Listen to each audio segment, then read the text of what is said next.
Playing in a squad gets you more kills and more points. You'll level up faster, you'll live longer, you'll spawn right into the action, and you'll not have to run for miles every time you die. But most importantly, you'll have more fun. So let's have a look at the mechanics of joining and leaving squads and managing squads before we dive into some more guidelines about getting the most out of Battlefield 1's squad system.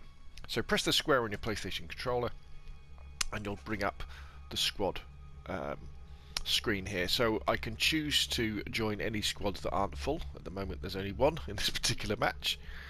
And I could just press X and I will join the squad. In fact, that one I could join, like that. And then I can leave it by pressing square. Or I could create a squad by pressing square. And I'll create George. And then what I can do with this is I can now set that as a private squad if I wanted. So if I had some friends in with me and I didn't want anybody else to join, I could press down on R3 and that would then lock that. And then I press it again, I can unlock it.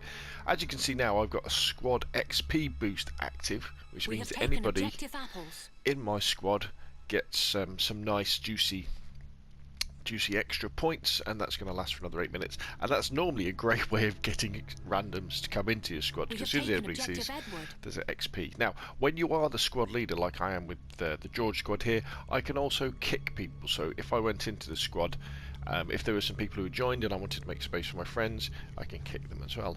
And that's it, really. So as you can see, it's easy to join and leave squads. And dive in, and I tend to choose squads that have got 3 or 4 people in if I can, because it'll just gives you more people to spawn in and more people to help and more people to help you. So now let's look at some guidelines or rules for squad play. The first thing to do is always spawn in on your squad and try and stick together. You'll be a bigger threat if you attack or defend objectives as a group, and you'll be able to help each other with ammo, medic packs, revives, and all the unique gadgets that each class carries. Especially in Conquest, where the enemy team can be spread out over several objectives, the numerical advantage that a squad of players have when they're playing together is immense.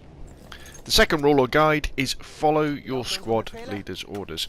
A good squad leader will be highlighting objectives all of the time, so make sure you make a note of what they are.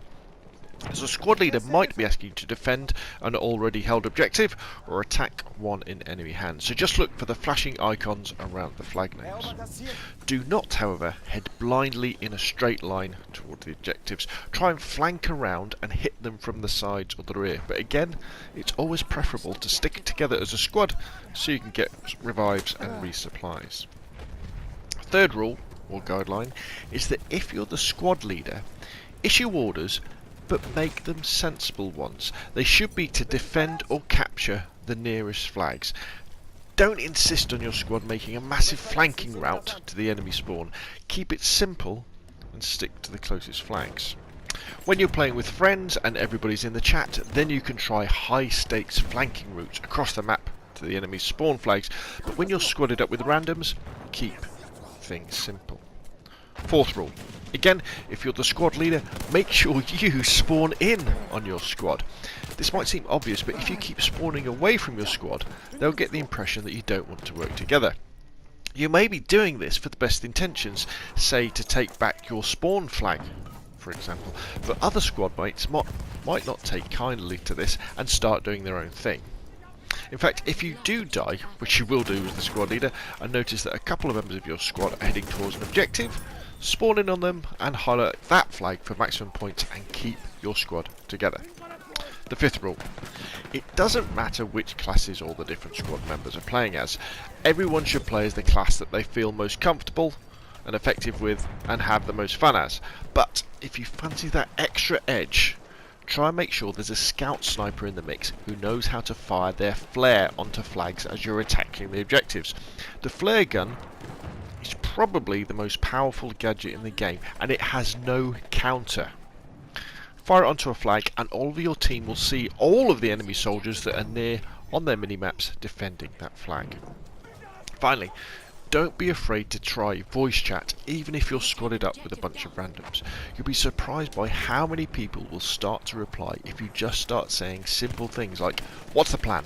or "I'm heading for B," or by sharing information about where the enemy are coming from. Once you start chatting, I guarantee the squad will have more cohesion, you'll perform better, you'll have a lot more fun, and you never know, you might even make some new friends. Okay, so that's it. To sum up my advice for having fun with squads in Battlefield 1, spawn in on your squad and stick together. Follow orders if you can. If you're the squad leader, keep issuing orders and keep them simple.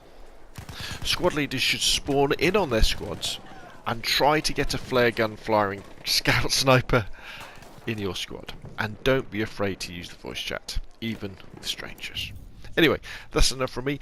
Please put your questions, comments and ideas down below. If you've enjoyed the video, hit like. If you want to see more of the same, press subscribe. Thank you very, very much for watching, and I'll see you again soon.